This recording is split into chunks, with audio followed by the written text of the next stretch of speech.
Welcome back, everyone. I've calmed down a bit now. We're lucky to have with us tonight one of the 100 people on the planet who may decide President Trump's fate, Tennessee Senator Marsha Blackburn. So great to see you tonight. Good to see you. I've got to start with the basic question. Based on what we know now, would you vote to convict President Trump if there's a trial in the Senate? Of course not. Of course not.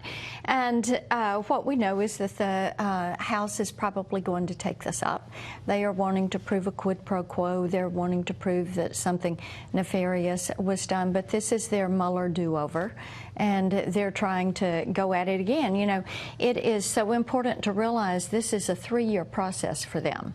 What we do know is a call took place on July 25th. We do know that there is no evidence of a quid pro quo that is in that call.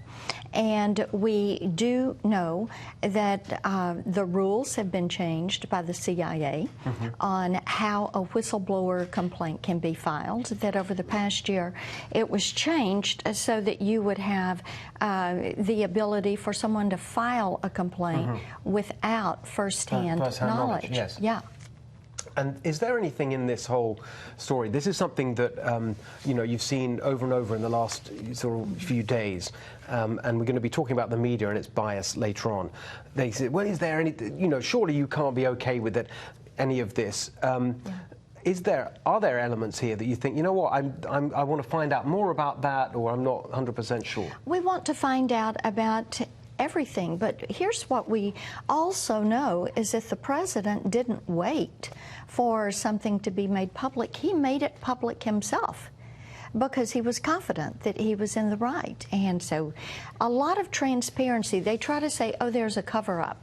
Well, there's not a cover-up when you release the transcript that is at the heart of this. But they are not going to give up going after Donald Trump because he is the one who is breaking apart their version of official Washington. And he said he was going to drain the swamp. He is draining the swamp. He said he was going to move power back to the people. He is moving that power back to the people.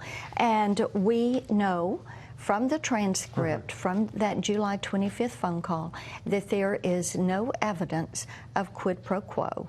And we know that they have been at this for 3 years.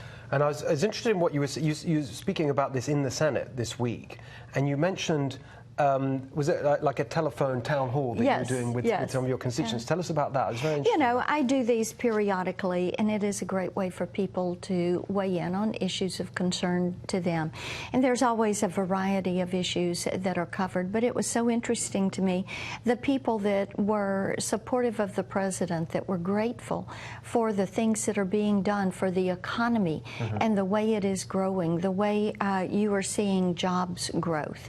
And the calls and emails and the Tennesseans that I have seen this week, and they're saying, stand with the president. I was just checking some emails waiting to come on the show with you, Steve, and I had one from a lady who I so value her opinion. You know, she's a chef and has worked in the food industry, and she said, where are people with backbone?